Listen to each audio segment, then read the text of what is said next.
In this video, I will show how to find out complete integral using a special method or without Chapez's method.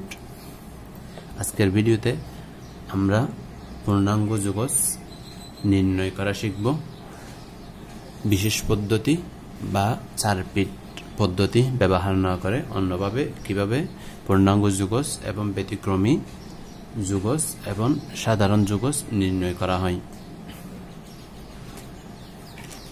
Partial differential equation 3b বা যাদের science বই আছে তাদের হচ্ছে তৃতীয় 3a। প্রথমে আমরা টাইপ 4 সম্পর্কে আলোচনা করব। শেষের দিক থেকে আমি আলোচনা করব ইনশাআল্লাহ। এটা যদি আমাদের সমীকরণটা যদি এরকম দেওয়া থাকে f1 of xp বা px is equal to f2 of yq বা qy আকারে থাকে, তাহলে আমরা লিখতে পারবো f1 is equal to c1 এবং f2 is equal to c1।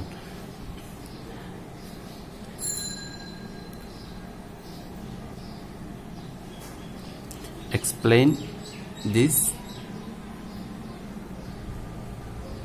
by a problem. Find a complete integral of p minus 3x is equal to q square minus y. Solution.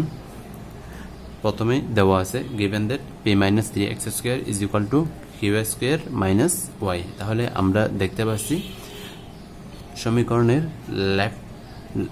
Left সাইডে আমরা দেখতে পাচ্ছি p এবং x, তাহলে এটাকে আমরা লিখতে পারি এটা f এর x p এর একটা ফাংশন। আবার আমরা যদি রাইট সাইডে দেখি q এবং y আছে, তাহলে এটাকে আমরা f of qy আকারে লিখতে পারি।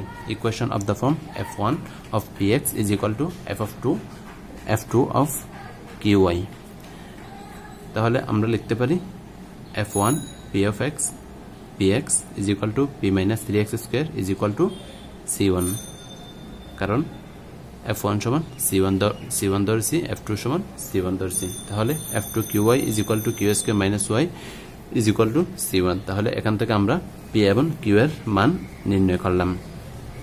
Then put in the values of p and q in dz is equal to p dx plus q dy.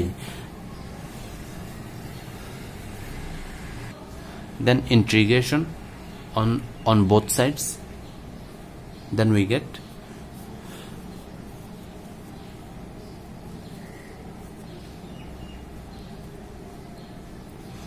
z is equal to c1x plus x cube plus 2 divided by 3 c1 plus y to the power 3 divided by 2 plus c2, where c1 and c2 are arbitrary constant or ইচ্ছামূলক ধ্রুবক। আমরা যদি এদিকে লক্ষ্য করি ddx of আমরা যদি root x কে আমরা differentiation করি তাহলে আমরা পাই 1 divided by 2 root x, আবার integration 1 divided by root x dx is equal to 2 root x। একটা জিনিস খেয়াল রাখা দরকার, যখন dx লেখা হবে তখন ওইটাকে আমরা বলবো ডিফারেন্সিয়েশন অফ x, আর যদি 1 divided by d কে দেওয়া থাকে তাহলে আমরা বুঝবো এটা ইন্টিগ্রেশন, অর্থাৎ d সমান differentiation 1 divided by d is equal to integration. The next one আমরা যদি আরেকটা দেখি example 8 x into 1 plus y p is equal to y into 1 plus x q, এটাকে আমরা এখান থেকে আমরা কি নির্ণয় করব কমপ্লিট ইন্টিগ্রাল বা পূর্ণাঙ্গ যোগজ নির্ণয় করব। তাহলে এখন আমরা উভয়পক্ষ থেকে x এর পদগুলো একসাথে করব এবং y এর পদগুলো একসাথে করলাম which is the form, তাহলে এটা হচ্ছে xp এর একটা ফর্ম, এটা হচ্ছে yq আছে, তাহলে এটাকে আমরা f of yq আকারে লিখতে পারি। তাহলে f1 xp is equal to x plus x divided by 1 plus x into p, আবার f1 সমান আমরা কি জানি c1, আবার f2 সমান c1 জানি, তাহলে এখান থেকে আমরা p এবং q এর দুইটা মান পাই।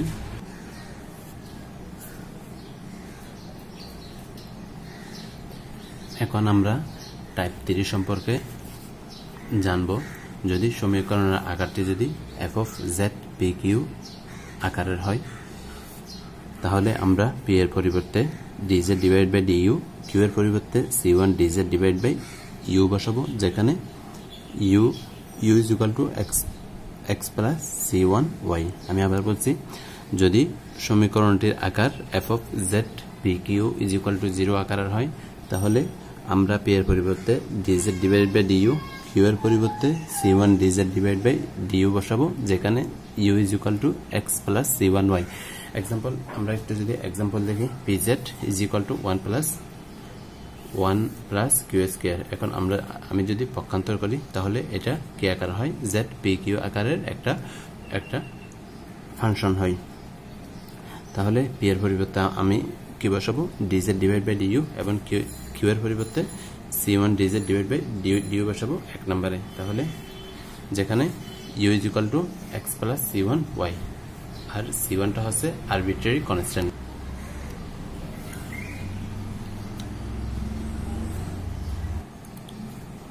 p এর মান বসালাম, q এর মান বসালাম।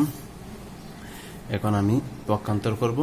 এটাকে আমরা x square plus bx plus c আকারে সাজিয়ে লিখতে পারি। তাহলে দ্বিঘাত সমীকরণের আকারে x is equal to, আমরা যদি dz ডিভাইড বাই du কে আমরা যদি x মনে করি,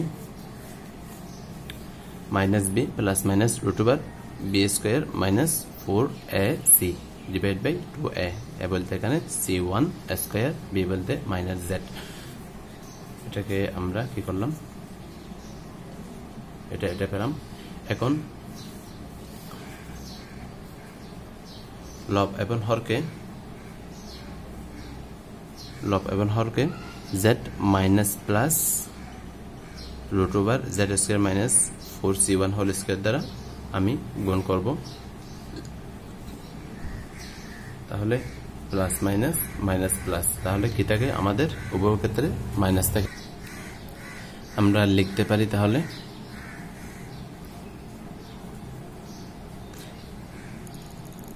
a plus b into a minus b, a square minus b square লিখলাম। উভয় পক্ষ থেকে c1 বাদ যায়, তাহলে আমাদের এটা থাকে z কে ইন্টিগ্রেশন করলে z square divide by 2 root over a square minus b root over x square minus a square. এটার সূত্র হচ্ছে ইন্টিগ্রেশন। আমরা এই সূত্রটা অ্যাপ্লাই করলাম। Integration root over x square minus a square dx is equal to x into root over x square minus a square divided by 2 minus a square divided by 2 log of x plus root over x square minus a square plus c। এই সূত্রটা আমরা এই জায়গায় প্রয়োগ করলাম। তাহলে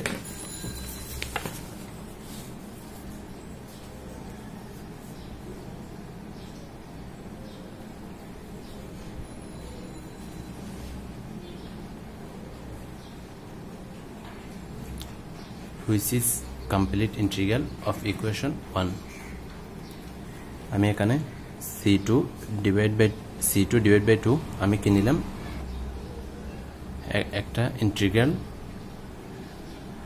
একটা integral constant নিলাম, কারণ এই পাশেও আমার কি আছে? z square divide by 2। এই জন্য যাতে উভয়পক্ষে আমার c2 এর সাথে যাতে কোনো কিছু গুণ করা না থাকে, c2 শুধু একটা কনস্ট্যান্ট হিসেবে থাকে, সেজন্য আমি এখানে c2 ডিভাইড বাই 2 কি নিলাম? আমি কনস্ট্যান্ট আকারে নিলাম। এখন আমি উভয়পক্ষ থেকে আমি 2 দ্বারা গুণ করব। তাহলে পক্ষান্তর করে u সমান আমি বলছিলাম কি? x প্লাস c1 y প্রথমে লিখেছিলাম।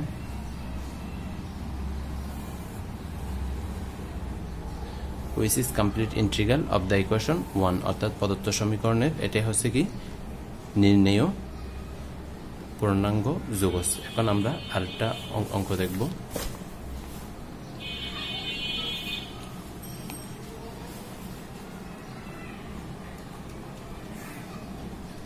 find a complete integral and singular integral and general integral of the equation p cube plus q cube is equal to 27z, যেটা 2015 সাল এবং 20 সালে আসছে। Putting p is equal to dz divided by du and q is equal to c1 dz divided by du, where u is equal to x plus c1y, c1 arbitrary constant.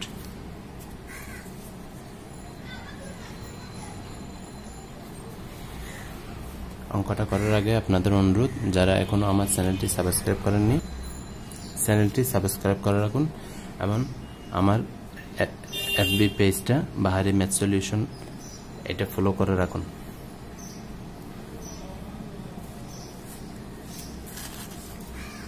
আর যাদের বিগত 5 বছরের বা 6 বছরের পার্শিয়াল ডিফারেনশিয়াল ইকুয়েশনের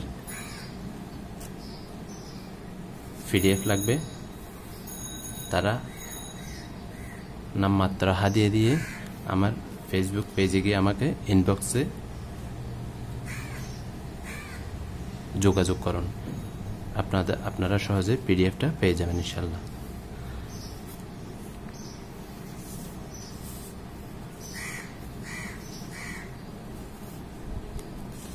u is equal to x plus c1y, যেহেতু এটা একটা কি f of pz, f of z pq আকারের একটা f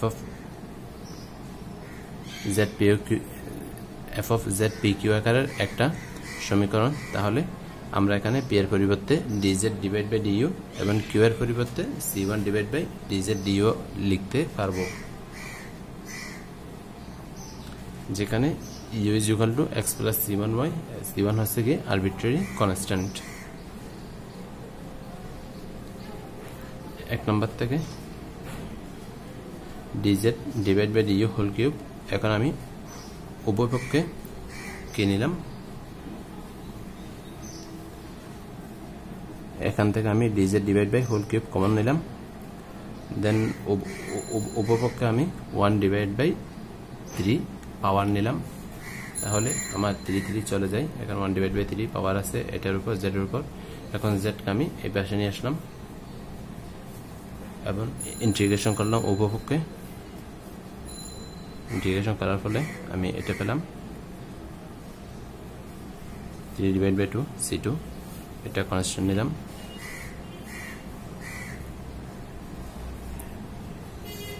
এটা হচ্ছে আমাদের which is complete integral of equation 1. Singular integral কিভাবে বের করব আমরা, যখন আমরা সিঙ্গুলার ইন্টিগ্রাল নির্ণয় করব তখন আমরা কমপ্লিট ইন্টিগ্রালকে c1 এবং c2 এর সাপেক্ষে আংশিক অন্তরীকরণ করব। তাহলে এখানে যে কমপ্লিট ইন্টিগ্রাল পেলাম সেটা এখানে আবার লিখলাম, এটাকে আবার আমরা কিভাবে লিখলাম,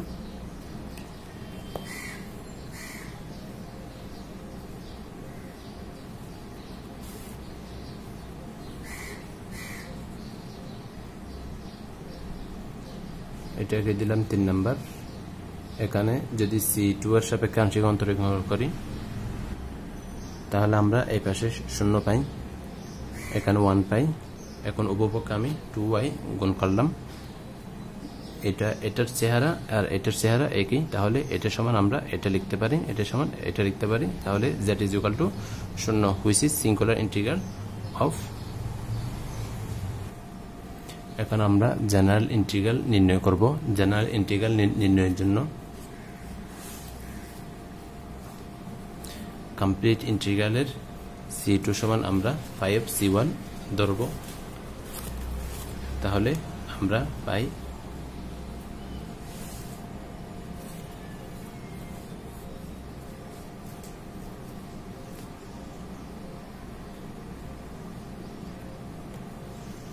5c1 ধরলাম c2 এর পরিবর্তে। এখন এখানে সবগুলা কি আছে c1 আকারে আছে, তাহলে এখন এটাকে আমরা c1 এর সাপেক্ষে অন্তরীকরণ করব।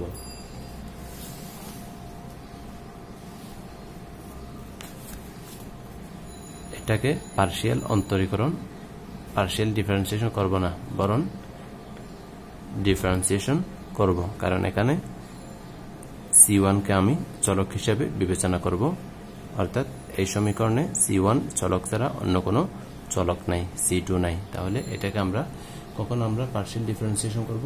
যদি একটা সমীকরণে একাধিক চলক থাকে তখন আমরা ওই চলকগুলোকে আমরা কি করব? পার্শিয়াল ডিফারেন্সিয়েশন করব। কিন্তু এখানে c1 একমাত্র চলক আছে, সেজন্য এটাকে আমরা ডিফারেন্সিয়েশন করব। c1 এর সাপেক্ষে যদি আমরা করি, আমরা এটা পাই 2y পাই plus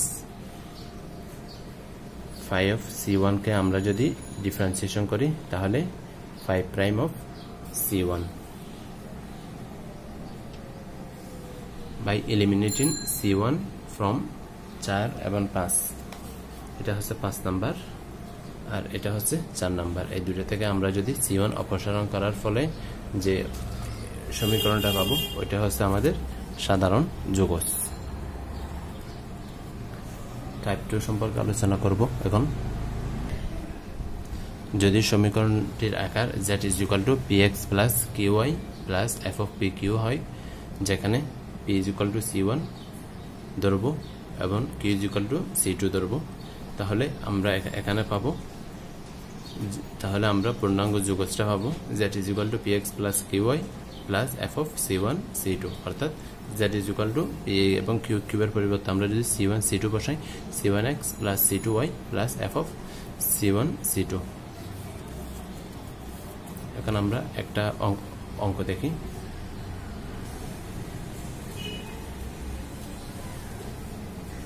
z = px + qy + log pq, এটার আমাদের কমপ্লিট ইন্টিগ্রাল নির্ণয় করতে হবে। তাহলে এখানে দেখা যাচ্ছে এটা px + qy + pq আকারের f of pq আকারের একটা সমীকরণ। তাহলে আমরা এখানে p এর পরিবর্তে c1 এবং q এর পরিবর্তে c1 ধরব। hence a complete integral of 1 is p এবং q এর পরিবর্তে আমরা q বসাবো, c1 এবং c2 বসাবো, তাহলে log c1 c2 হয় c1 c2 হচ্ছে কি আরবিট্রারি কনস্ট্যান্ট। এখন আমরা টাইপ 1 সম্পর্কে আলোচনা করব। আমি শেষ দিক থেকে আসছি কারণ টাইপ 4 টাইপ 3 এই দুটো বেশি ইম্পর্টেন্ট ছিল পরীক্ষার জন্য, আর ওগুলো একটু কঠিনও ছিল।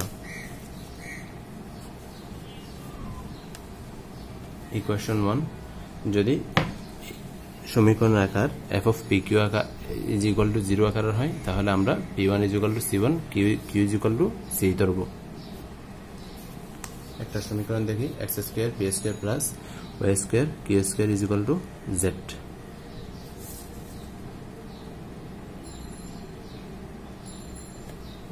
বিগত 5 বছরের পার্শিয়াল ডিফারেন্সিয়েশন ইকুয়েশনের যদি আপনাদের পিডিএফ লাগে তাহলে আমার ফেসবুক পেজে গিয়ে আমাকে ইনবক্স করবেন, নামমাত্র হাদিয়া দিয়ে আপনারা পিডিএফ নিয়ে পড়তে পারবেন ইনশাআল্লাহ নিজে নিজে বুঝবেন।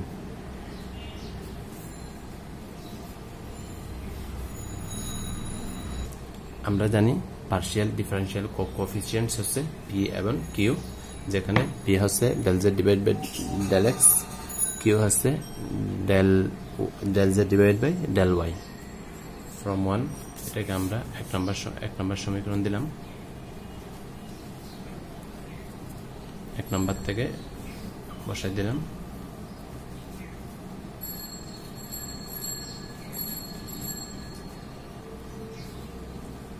এটাকে দিলাম 3 নাম্বার।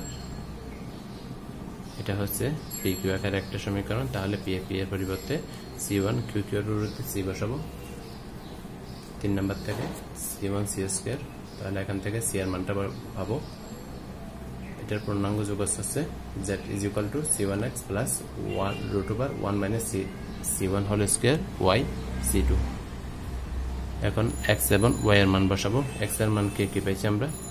x এর মান পাইছি আমরা log x, y এর মান পাইছি log y, z এর মান পাইছি 2√z। মানগুলো বসাই দিলাম।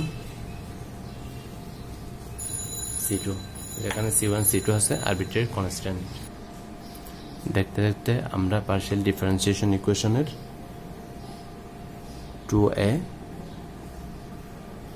ল্যাগ্রেঞ্জের আকারের সমীকরণ, তারপর এক ক্রমের সার্কিট পদ্ধতি, স্পেশাল মেথডস বা বিশেষ পদ্ধতি আমরা ইতিমধ্যেই শেষ করেছি আল্লাহর রহমতে, আলহামদুলিল্লাহ।